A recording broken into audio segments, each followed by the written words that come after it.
Welcome, everybody, to the Dr. Eric K. Coleman Show. If you have not already, please go ahead and click that like tab and subscribe to the channel so that you can stay up to date with our content that is coming from this platform.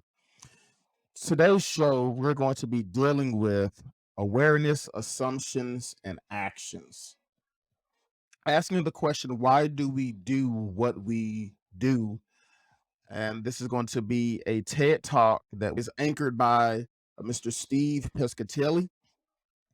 And he will dive a little deeper into this discussion that we've been talking about for a number of episodes now, is pertaining to the backpack. What is it that we have in our backpacks? Why did we pack it? And how do we show up in relationships? And then ultimately, how do we engage? So this is going to give us a bit more perspective in regards to understanding ourselves, doing this self-reflection. So without further delay, let's go ahead and jump into the clip for today. Some limits define us and others we move beyond. The single mother with 2 kids and a drug addiction, she confronted her limits. The father with a drinking problem, not so much. Every time an athlete goes on the field, he confronts limits. And people who have surgery, they got post-operative limits. Now, whatever your situation is when it comes to limits, you got to ask ourselves a few questions. One, does the limit define me? Is this as good as it gets? Is this my best stuff? Best-selling author Daniel Coyle, in the Talent Code, he suggests that what we should do is stare at who we want to become. Stare at who we want to become. Socrates had challenged us with the unexamined life is not worth living. And if you're like me, sometimes the examined life can be downright scary. But at times, we got to dig down. So that requires analysis, it requires examination, it requires time. So let's stop there for a second. What we're talking about here is having that self-awareness. Everything that we do here on this platform is not necessarily to take a didactic or teaching look or perspective at the other person, but it's more so to take the internal self-reflective look at ourselves. And it's just, as Steve mentioned here, that can get very ugly when we are presented with the truth about who we are. Instead of focusing on the other person, this takes time, it takes intentionality, and it takes work. And that's something that we have to be okay with. It's quite interesting how we will devote and invest so much time into quote unquote changing the other person, grooming them and molding them into the person that you want, but we're not willing to take that time for ourselves. We're not willing to take this hard look, to swallow this hard pill, to understand who we are. And let's be perfectly honest, in the grand scheme of things, as we are attempting to mold this person into whom we want them to be and who we want to share time and space with, if we have not done the work, when they are quote unquote perfected in the way that we desire them to be, because we have not done the work on ourselves, are we even ready for what it is we want that person to be? If we're constantly building and shaping the other person, do we have the tools needed to deal with this perfect person that we have groomed, shaped, and developed? Let's continue. And any kind of behavioral change that you're going to have, it does not come from an outside expert. It does not come from a motivational speaker.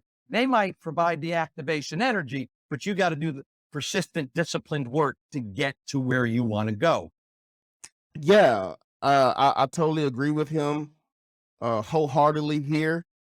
Again, even with the material here that we are utilizing from this TED Talk and from the book Paradigm, these are tools, these are exercises, these are thought provoking quotes. But at the end of the day, it is upon the individual person to do the work. So whether you go to a self-help conference, whether you're reading books, or you are dealing with a psychiatrist or a counselor, these people are put into place to assist you along your journey. But it is up to the individual person to actually do the work to get to the state of mind, to get to where you want to go. I mean, let's take it from a practical example of going to the gym. You can hire a trainer. The trainer is there to coach, develop, mentor, and assist you, give you a workout plan, give you a meal plan. But none of that is going to work unless the individual puts in the time and sweat and equity to make the changes happen. We cannot just expect all these other things to get us to where we want to be, and if we don't achieve the goal or achieve the desired mindset or physical physique of what we want to be, we cannot blame everyone else and not put the accountability and responsibility on ourselves. So today, what I'd like to do is for us to continue the journey. And I'd like you to consider your strengths, your limits, but I'd like to focus, if we could, on 3 words, 3 ideas: awareness, assumptions, and actions. Oh, And we see here this actually aligns with the example that we've been sharing over the past couple months as far as the backpack analogy. So what are we packing? What stuff do we have in our backpacks? And when we get to the destination or the relationship, we have to have an awareness about what it is in our backpack. We have to unpack it and do some soul searching here to figure out, why in the world do I have these things in my backpack? Why do I have these emotions? Why do I have these triggers, these expectations?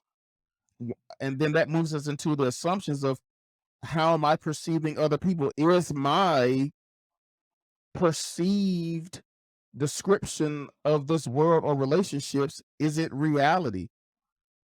And then when we get to the actions point, is when we've packed, we've unpacked, and we arrive at the destination or the relationship, we now understand how we are engaging in the relationships. What are my actions? And am I even prepared to function appropriately and properly in this relationship? awareness is an understanding of what we do. A lot of times I can say, I know what you're doing, but do I really know what I am doing? What are our strategies to understand what we're doing? Assumptions. Once we understand what we're doing, do we know why we do what we do? Can we separate fact from fiction, rationale from rationalization? Absolutely, absolutely. And that goes with the chapter in my book of, is this actually your reality? Are your uh, perceived notions, is it actually reality? Can we distinguish reality from fiction? Just because you believe it to be your truth does not necessarily make it an absolute truth. So I'm glad he brought that up. Do we understand the beliefs that underlie what we do? Now, once we know what we do, why we do it, then we have a better chance of creating the most appropriate action and movement toward improvement. Now, I've been fortunate for 33 years to work with students and their dreams. Now, some come in just like you and I. In fact, they all come in with all their experiences, their philosophies of life. Now, some with the first hint of a challenge, they get paralyzed, they turn and they run. And they start saying the assumptions. Well, perhaps, I just can't do this. Well, that brings up a good question. Have we ever been in a situation or relationship to where when things get difficult, things get hard, when your viewpoint is being challenged,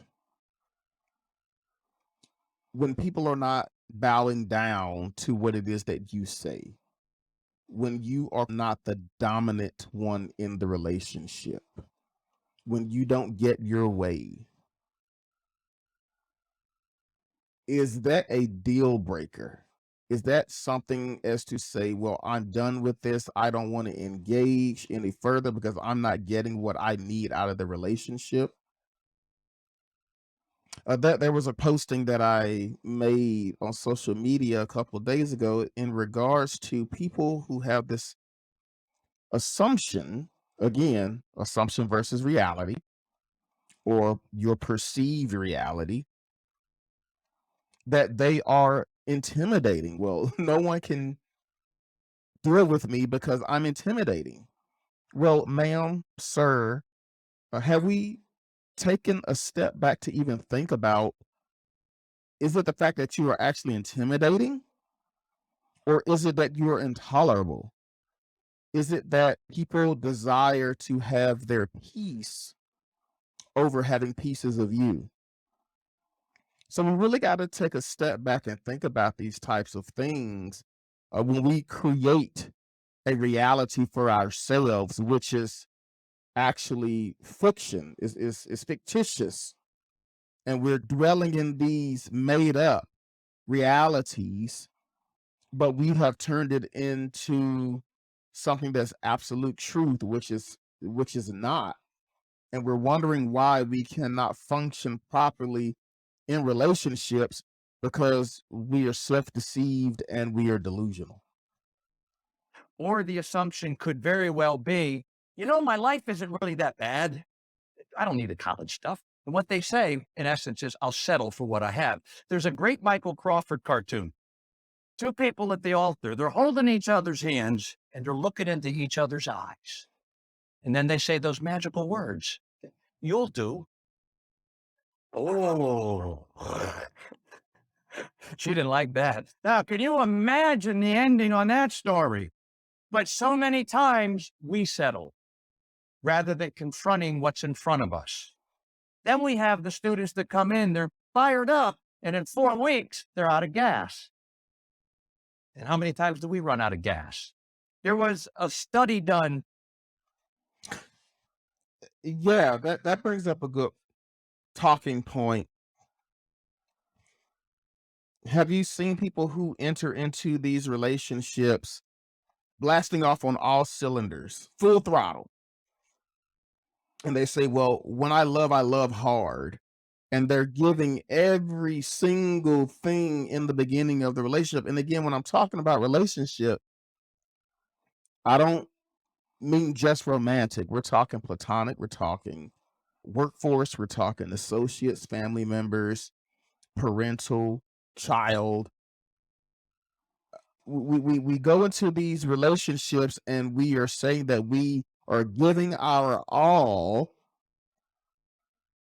and because the other person is not reciprocating on the same level, or we're for lack of better terminology, we're doing the most, we get hurt. We get in our feelings, we get in our emotions, and then yet again, we create our own reality. Well, that person doesn't like me or love me the same way that I like or love them because they're not expressing it in the same volume, the same tone, the same type of intensity that I'm showing it. So the reality must be that they are not that into me, or they're doing something behind my back, something's off, they're just not into me. And again, when we start having these one-sided conversations, that's very dangerous because we have not taken the time to do a self-reflection on ourselves, and we have not taken the time to give the other person the benefit of the doubt, show this one grace and mercy into engaging in the hard conversation, as Steve is talking about here. When the hard conversation has to happen, do we take our basketball and go home? Do we just not want to have confrontation because it's uncomfortable? But we're doing ourselves a total disservice when we are not willing to have the hard conversations. And we're on this cycle, this never ending cycle that just won't stop, that you're constantly jumping in and jumping out of relationships because you're not willing to do the work on yourself. You're not willing to take a self-reflective look, and you're not willing to have the hard conversations. National study a couple of years ago, incoming attitudes of college students. 1/3 of the students who responded, 1/3, said that when it came to study time, they got bored or quit within just a few minutes. And more than 40% said, I don't even have a system of self-discipline. Now, it becomes difficult to move forward if we don't have a system of self-discipline. Then I'm reminded of the student who came to me, single mother, 2 kids. I get a lot of single parents. But this one woman still stays in my mind. She was a recovering drug addict. And when it came to her, if you mentioned obstacle, it was what obstacle? She was action driven. She was goal focused. She had an awareness of where she had been. She had an awareness of where she was, and she had an awareness of where she wanted to go. Nothing was going to stop her. So when you think of the students who come to me, they're just like this audience right here. We all have different levels of awareness. We all carry different assumptions, and we all create different actions. So we got to figure out where we're going. All right, do me a favor, close your eyes. And that's a powerful point as well. He used the example of the single mother who comes into his classroom, and she is so driven. She knows where she's been, she knows why she's there, and she knows her destination. It is something about having a real world life experience as a motivator, as a driver, especially when you have done the work on yourself to know where it is that you desire to be and where you desire not to be, and why you are doing the things that you are doing. Again, why do I do what I do? The awareness, the assumptions, and the actions. And an example that I can use here is my wife and I, Nikki, we had a complete awareness 15 years ago when we decided to get married. And along the way, the years to follow, we decided how we were going to show up and engage in the marriage because, again, we both had backpacks. We unpacked them. We uncovered why we did the things that we did and why we were the way that we were. But we had to make sure that we both understood that we both had to self-correct. So we talked about our past experiences, being past relationships, upbringing, family dynamics, and we intentionally made a pact with one another that we were going to change the dynamic of how we engaged in our marriage. So we knew where we were in past relationships.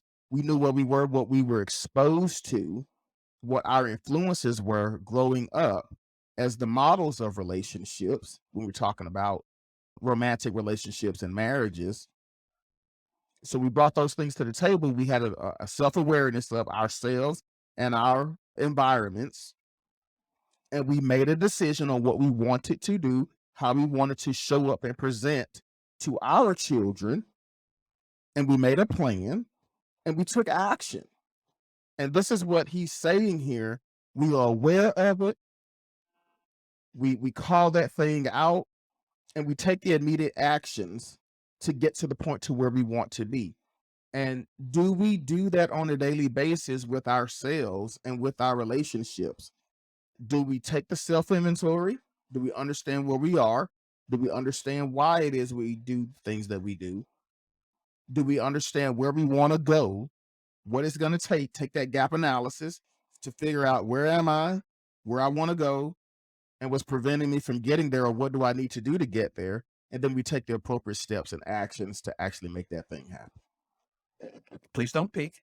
I want you to think of a limit in your life. The limit could very well be it could be a challenge. It could be a full-blown crisis. Got it? All right, open your eyes. Now, what you see on the screen is a character that means crisis. The first part means time of danger. Second part means time of opportunity. Now, which we focus on depends a lot on the awareness we bring to the situation and the assumptions we make about the situation. Some people, when a crisis hits them, the first thing they do is what I'm calling run and numb. Now, you take my father, for instance. He died when I was 16 years old. How did he handle those crises? He ran down to the local tavern. He drank till drunk. He'd wake up and repeat. Crisis still there and dreams unfulfilled. And think about it. We do the same thing at times. Maybe not with alcohol or drugs. Absolutely. But, I got that problem at home, so I think I'll stay at the office a few extra hours. I'll go to the gym and I'll work out longer. Social media could take up some time. How about if I just sit in front of the TV and watch that until I'm numb? We have different numbing ways of forgetting what's in front of us. I can totally agree and attest to what he's saying here. Becoming numb. I know we've all been there. We all still do it from time to time in various ways, to where we desire to escape reality. The reality of the situation, the reality of the hard conversation that has to be had, the reality of your current state. Life is hard. And that is not something that we need to shy away from. Life is not easy for anyone. But do we do ourselves a disservice when we become numb? One of my wife's favorite shows is Grey's Anatomy.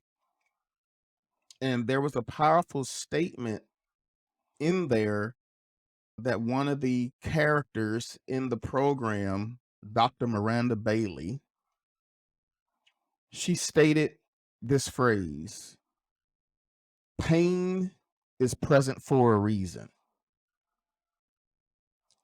And that really stuck with me, because not the average person does not want to have, or does not want to deal with pain. Who really does? But pain is necessary, because if we didn't feel pain, we would not have the knowledge that something is wrong. We would not have the knowledge of knowing that something needs to be changed, something needs to be fixed, something needs to grow. That there's growth in being pressed. I mean, we can think of coal going through the fire. We can think of a plant. We can think of olives being crushed and pressed. That there's beauty that emerges from pain. Even for a better example, you see people who are, work out at the gym a lot.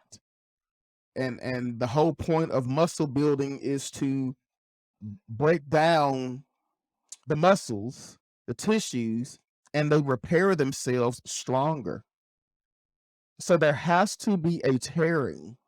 There has to be pain. There has to be stretching before something becomes stronger. Cooking is my background, food service. So I know all too well, if you overmix something, there's this thing called gluten, to where it starts to get tougher the more that you handle it.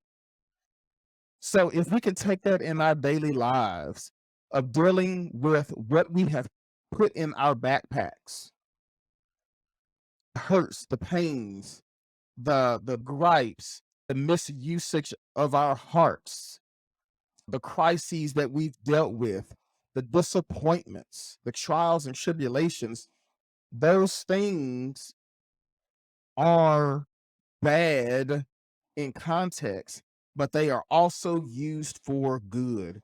And it reminds me of a scripture. It says that all things work together for the good of those who love the Lord and are called according to his purpose. So no matter what we are dealing with in our lives, it may be bad at the point. It may be bad at this point, at this juncture in your life. And please do not discount your emotions. Do not discount your feelings, because your feelings are real.